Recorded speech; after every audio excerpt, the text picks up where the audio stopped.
Hey guys, how's it going? It's me Miyagi. Welcome back to some more of The Crew 2. Now before I begin, I'd just like to say that the open beta is coming in 2 days.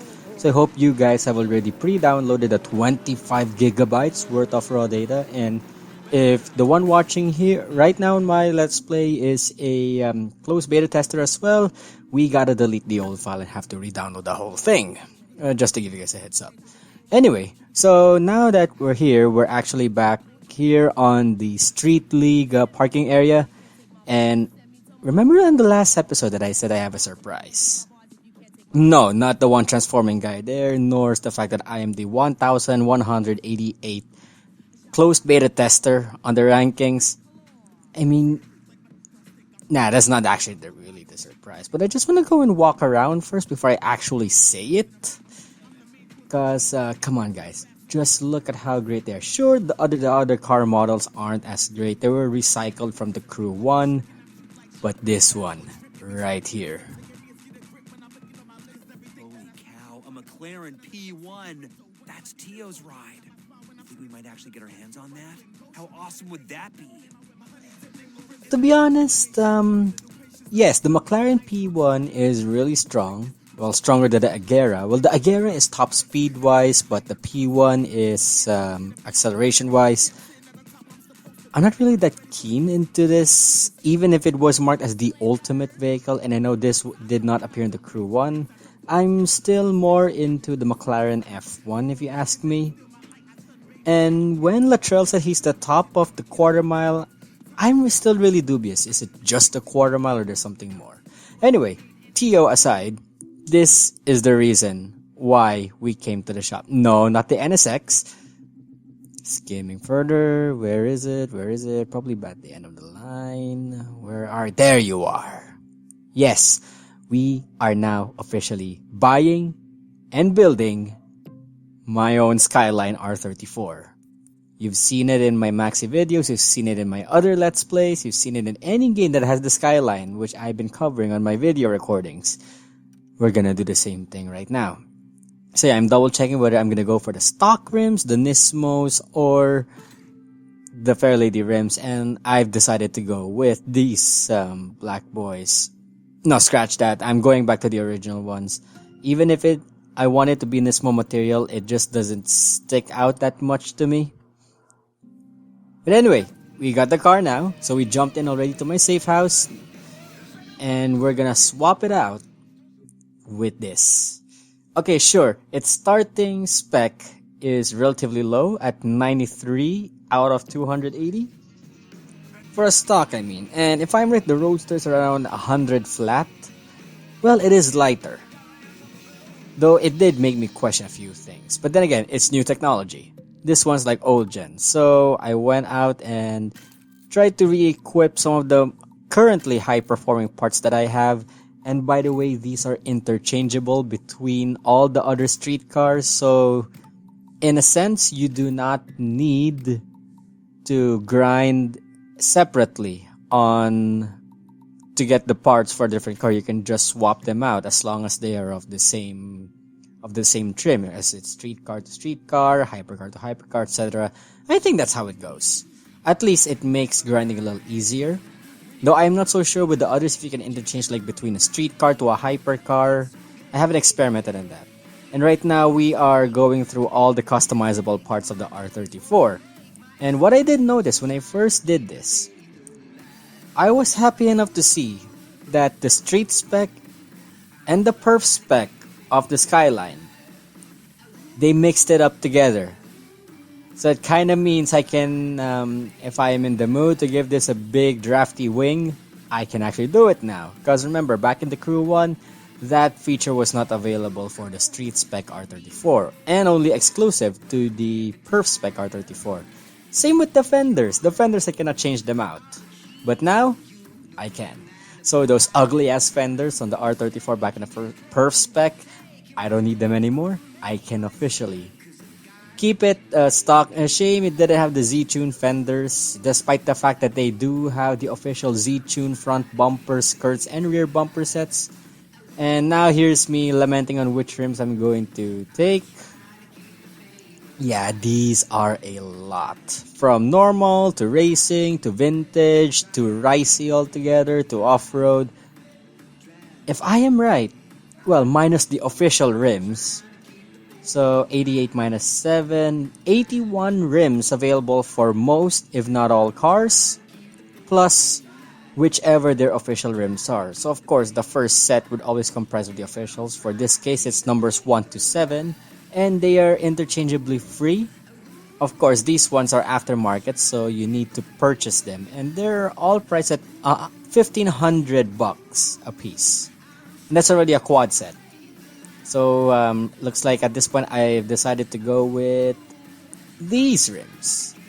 And seeing as how I wanted to keep in a Vajra Grande spec, so it's like gunmetal. I tried to go as close as I can to gunmetal on that one. I cannot change the reflectivity of the rim, sadly. So it's like gloss all the way, unless I am proven wrong. But I do get to change the rim size. That is a wonderful touch. I mean, if you were to pit in Need for Speed Payback and the Crew 2 at the same time, you can definitely say that the Crew 2 would be much more superior than Need for Speed Payback, because the customization factor was the initial edge of Payback compared to this. And in the Crew 1, you were kind of like restricted to certain builds, certain specs to get certain parts. Like, I did not actually see the point in making some parts exclusive to Perf spec, some parts exclusive to Street spec. And now the wings. Right, see, there are 7 available, but you know me, I went instantly straight to the Nismo ones, but I had to look, and the Perf spec wings are actually there. The light GT wing and the bigger GT wing, which is body colored. It's actually good to see them now selectable if you want the low-key Skyline with the big GT wing like Paul Walker. Alright, and here's the thing actually with the front and rear bumpers of the cars in the Crew 2. Depending on the number of taillight styles, you multiply that to the number of bumpers available, and those are the total number of selectable rear bumpers that you got. Well, right now for me, I just went with the standard Nismo rear bumper because it had the exhaust. And yes, exhaust and rear bumpers are always connected in the Crew 2. I don't know why. They just do.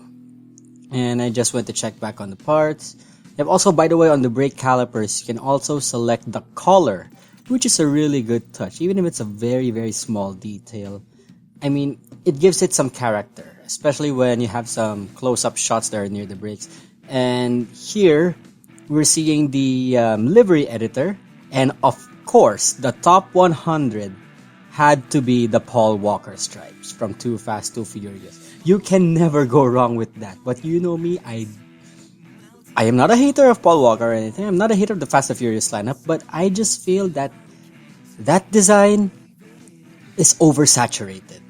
To be honest, it's just an oversaturated design. Sure, yes, hashtag for Paul ever since he died, but you know, come on, there's some varieties on the Skyline. It's more than just a Paul Walker symbol. I mean, they see more of the Skyline as a Paul Walker symbol than the Subaru STI when he had in Fast 6, I think. But that's besides the point. And now I just went around and lounged around the place. Yep, I'm just on medium settings here, so some of the models here are still on low poly. Some of the textures, they're very pixelated in a way. Or they're actually meant to be that way because your main focus is not on the magazine, so around the house is more on the cars.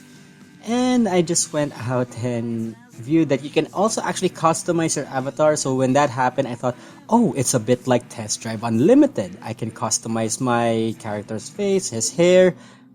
I was actually wrong. The only thing you can change is his clothing. So you got his upper body, and my god, they are expensive as hell. 2,100 just for a t-shirt. I'm not going to actually even complain. And since the S30 is in the game, and you want to go for the Akio as a Koro look from Wangan Midnight, you can just go ahead and do that one. But me, as much as I want to go with the unbuttoned long sleeve polo with folded sleeves, I couldn't because I was already running low on cash. And yes, racing suits cost around 5,600 bucks. It's a huge ripoff. Well, if you actually grinded and spent all your money on just your car, it kinda is. But that was already for the customization of the GTR, and what I'm going to do right now to show you guys is I'm gonna try the same Street League events again, this time in hard difficulty.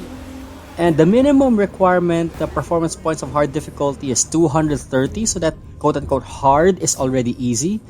But you know me, I love to torture myself, so I went in with just a 203 performance point skyline and fought against everyone who's all, I bet they're all running a 230. And they did not say that shortcuts are not allowed, so of course, abuse the loopholes. And apparently, some of the guys are already a bigger threat. Travis, most especially. Now it makes more sense for Travis to, be better with the Viper, but it still questions me. Like, if you were still running on an Indy Roadster that had 110 horsepower, and you're facing up against that demon, it's near god impossible to. And I was being a dick right there.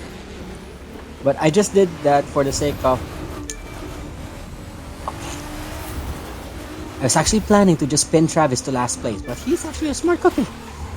Right, so a little power slide there, dodge the challenger, jump over the parking space, block Travis for the second time in a row, and now on fifth through the Arc de Triomphe replica, past the Camaro, another bad power slide. I was just running an automatic, guys. I'm still not used to working on manual for the crew. Even back in the crew 1, I just stuck with automatic. Don't blame me, for I have my reasons. And okay, so now we're just contending, well, the Audi's out of the way. We're just contending with the Ford Mustang that's leading there, and we're already 67% in. I actually thought that I would be retaking this match, but apparently, thanks to the AI taking that part of the pier too wide, I was able to get into the slipstream of the Mustang. One jump right there, a little power slide, I drafted behind him even through a corner, overtook there. And again, I know that next to Travis, that goddamn Mustang is also taking the shortcut, so I had to do that. I'm a bit of a cheater, I know. But again, remember, I am underpowered here. If I was running at 230, it's completely unfair. But a win's a win, as what Vin Diesel always says in the Fast and the Furious 1. So I was able to beat everyone for this race with an underpowered Skyline R34. It may look like I am making a big deal of an easy run, but try to, do the same thing and try to be as clean as possible, which I didn't. Hard difficulty is how it is. I mean, it's way better than in the Crew 1, the AI. I mean, much better. The rubber banding in the Crew 1 was really strong, and I mean really strong. This one, there is, but only if you are behind. And what is up with that one guy? Anyway, now we're going back to the Motor Trend Classic. So, would you guys actually consider the Skyline R34 in this time of the generation to be a classic? Well, the R32, yes, but the R34, given it's already no longer in production, etc., do you still look at it as a classic? Because it's a 90s retro. Anyway, so now we have to face off the Dodge Challenger again, the old one, under the name of Aaron. And apparently, you'll see a little surprise later as I absorb the scenery. Nighttime, highway, skyline. Now, only thing missing is techno beat from Yuzo Kosho, and that Miura just blasted by me as if I was just standing still. Okay, so, right, almost halfway through, and in under a minute, we've already lapped out this part of New York, and they did go too wide, so I exploited that part. So, winded in 1, it's lap 2, and the skyline. Okay, here's my feedback on the skyline itself. One of my many gripes which a lot of YouTubers commented on, which I have to agree, is the engine sound. If you make a comparison between the stock Skyline and a modified Skyline, it's understandable, but here in game, stock or modified, they both sound the same. And what's the griping part there is the fact that it does not sound like a Skyline at all. Okay, we forgave the fact that in the Crew 1, Ubisoft's game developers, Ivory Tower, was not actually able to find and search of a 1:1 replica or recreate a 1:1 replica of the RB26, which is a flat 6. When you break down the Skyline in the Crew 1, you see a V6, so with the GTR red top. And that posed a lot of questions for me, really aggravated questions. In the Crew 2, yeah, you cannot see the internals anymore, but the sound. My god, the sound.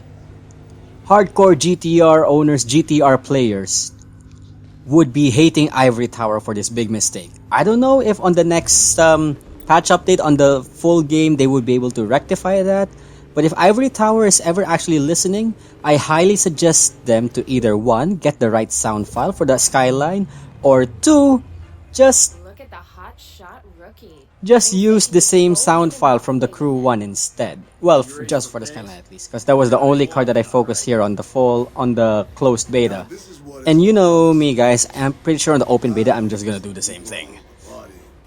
Okay, honestly guys, I just went out and skipped that cutscene because you guys already saw that back in the previous part that I made. So let's just jump straight into the race and let's see if the Aberrath has a bigger bark than its bite now compared to back then. I stand corrected. It was an ironic statement, that's why I said I stand corrected. That Aberrath just blitzed by me, but of course, again, the AI is still not perfect. It's strong in a sense because I am underpowered, but besides that point, it still needs some work. Rubber banding, like I said earlier, the Crew 1 is very strong on that note. Of course, PvP is a different story altogether. But here, okay, remember last time I said that rubber banding was an issue? When you are behind the Crew 2, rubber banding is really strong. But by the time you are in front, okay, see, note, we are 30% in, and where is everyone? Just look at the map. But of course, you know, this is just a closed beta. I may be a fool for judging this early. I don't even have the full game yet. But if ever I do, by the way guys, contributions links in the description below. If ever I do get the full game, we would see if any of my theories or none of them hold any water. So I'm actually losing almost lost control there on that section. And apparently that sleeper Aberrath never stood a chance anymore. You may say plot armor. You may say because you're in a freaking Skyline compared to last time in a Roadster. But at least we've proven one thing, that the rubber banding, if you perform well enough, is negligible in the Crew 2. That or maybe just for this round, for this specific race. I could be wrong. If ever I'm wrong, feel free to tell me. I am free to be corrected. I'm not actually one of the best gamers for the Crew out there, for Ivory Tower. Wagan Maxi, I'm not even if you know me, I play most of that one. But case in point. Alright, before I even forget, I forgot to describe the handling mechanism. I've heard so far that you actually can modify the driving assist, particularly.